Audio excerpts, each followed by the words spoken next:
Signs for the Blind, Part 9, Fateful Karma. As weeks went by, in predictable fashion, Louis began to call. But this time, Tanya did not take his calls. Her mother was really surprised at this and was almost resentful because her daughter was showing strength that she never had. She started telling Tanya she should talk to him, and their conversations would end up in bitter arguments between them. Tanya just could not get past the visual image that was burned into her brain of Louis lying in the bed with that man. And then one day, after a month had gone by, Tanya was on her way out of the house and Louis was standing up against her car. She stood frozen on the front porch and then finally yelled over to him, "What are you doing here?"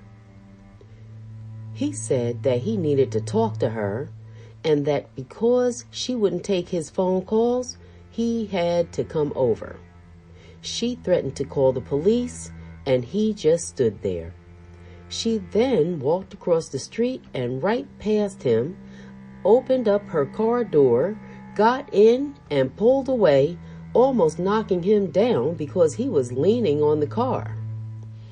When she came out of work that same day, he was standing in the parking lot, drunk and waiting for her. She told him she was going to file a restraining order against him.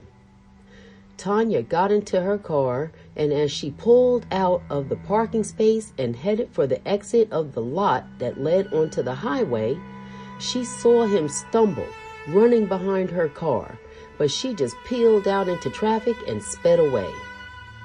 Louis continued to quickly stagger through the parking lot toward the highway, and suddenly, before reaching the exit, he was run down by a car that seemed to come out of nowhere. The car dragged his body about 20 feet before it stopped, backed up, and left the parking lot. The car pulled into traffic and sped off. Ironically, no one was close enough to really get a good look at the car which Louis's brother was driving or the license plate on it.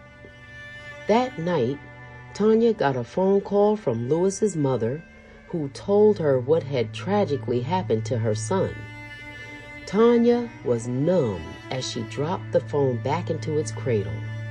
She became emotionally confused when she heard that he had been violently killed while chasing her as she drove out of that parking lot.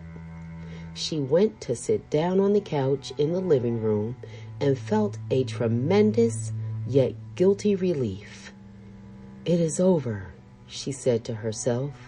"I am free."